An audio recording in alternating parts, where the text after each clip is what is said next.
Hi, I'm Meredith Campbell. It's Bookworm Wednesday. So today I'm gonna talk about Barbie. And that's not a lie, I'm gonna talk about Barbie.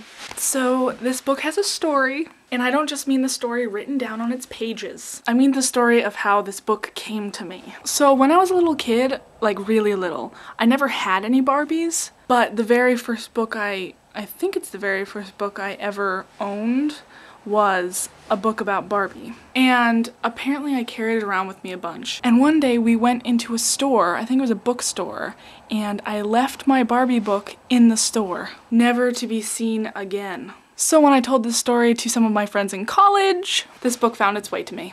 Very Busy Barbie. Now I know that sounds like one of Caleb's topics, but it's not. It's a book. Very Busy Barbie is the story of Barbie. And Barbie is a model. Who would have guessed? So she gets a call from this guy telling her that she is a candidate to be a spokesmodel for the Lily Corporation. And then Laureen finds out she's a candidate, but then she finds out that Barbie is also a candidate, and Barbie beat her as spokesperson for the swimsuit magazine.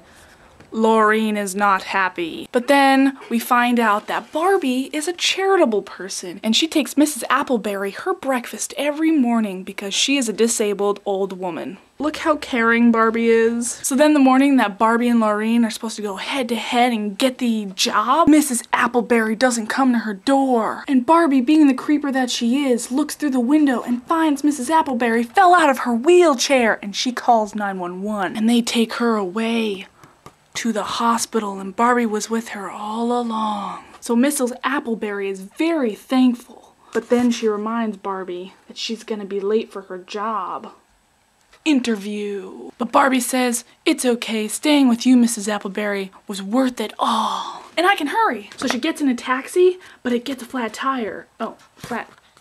And she gets on the bus and she's real nervous. But oh my goodness, there's a parade. How could Barbie have known? So then Laureen is with Ms. Lily, the lady who's doing the interview, and she's talking about how great she'll be to be the spokesmodel, and she would never be late for such an important meeting. Barbie's screwed. But just then Richard comes in the room and he says, "Ms. Lily, there's someone on the phone who needs to talk to you." It's the old woman that Barbie helps. Oh my gosh, why didn't she break her arm? And then Barbie shows up and Miss Lily says, "Your friend Mrs. Appleberry called and told me how you rescued her and how you take breakfast to her every morning." Laureen's pretty ticked. They don't even need to interview, they just give her the job. And Laureen just doesn't get it. And then Miss Lily says to Barbie, "Not only are you beautiful, Barbie, but you're just a caring person. You're just the kind of spokesmodel I want for Lily." And I want to read you the last page before I show it to you. Barbie turned to Laureen. "I'm sorry, Laureen," she said. Laureen was still thinking about what Ms. Lily had just said. Maybe there was more to modeling than just beauty. "That's okay, Barbie," said Laureen. Then she smiled a genuine smile. "Congratulations, but don't count me out next time." Look how happy they are. Moral of the story? Be a gorgeous model. But that's not all. Ugh, it's just my kind of story. It's so heart-touching. Richard comes in at just the right moment. Okay. Well, I guess that's all for now. I hope that you guys all learned a valuable lesson from Barbie, and I'll see ya later. Maybe there was more to modeling than just beauty.